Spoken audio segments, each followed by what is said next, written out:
Na poslední rychlostní zkoušce. Při výjezdu asi 10 km jsem si opravdu šáhl na dno, to nebudu říkat, že ne. Ale stálo to za to. Myslím, že to bylo důstojné rozloučení s naší offroadovou dovolenou. Pak to dneska bylo náročný. Ujeli jsme minimálně 50 km a troufnu si říct čistým offroadem. Když jsme přijeli z těch hor, teď už to moc nevypadá, bylo to opravdu 50 km a dohromady se silnicí to bude takových 200. Teď nás čeká do Žabljaku ještě 70 km. Patrol přežil bez úhony, když jsem teda párkrát málem zapad. Uzávěrka mě vytáhla ze šlamastiky.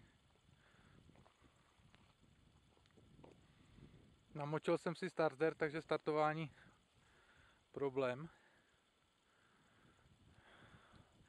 Jinak rakev budu muset doma rozleštit asi.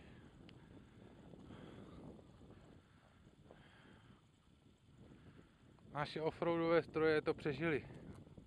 A ku podivu i jezdci. I jezdci. Teď už nás čeká jenom ta rána domů, těch 14 km, na který se vydáme zítra ráno. Bylo i pár výskoků. Rovnaly se věci v kufru.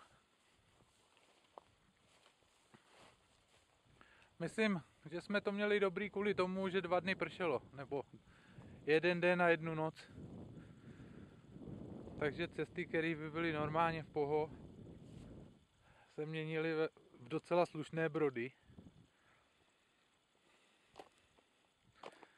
Tady je to vidět, to bahínko černohorské. Mám komplet nástřih spodku. A ono se to asi cestou umyje. Ještě jsem ty lemy nespravoval. To až to doma omeju, tak budu asi hodně překvapený. To nejenom ty. Zatím všechno zakrývá vrstva bláta. Je potřeba se podívat, Adam si veze domů na kytičky. Tady. Někde je baterka v tom místě.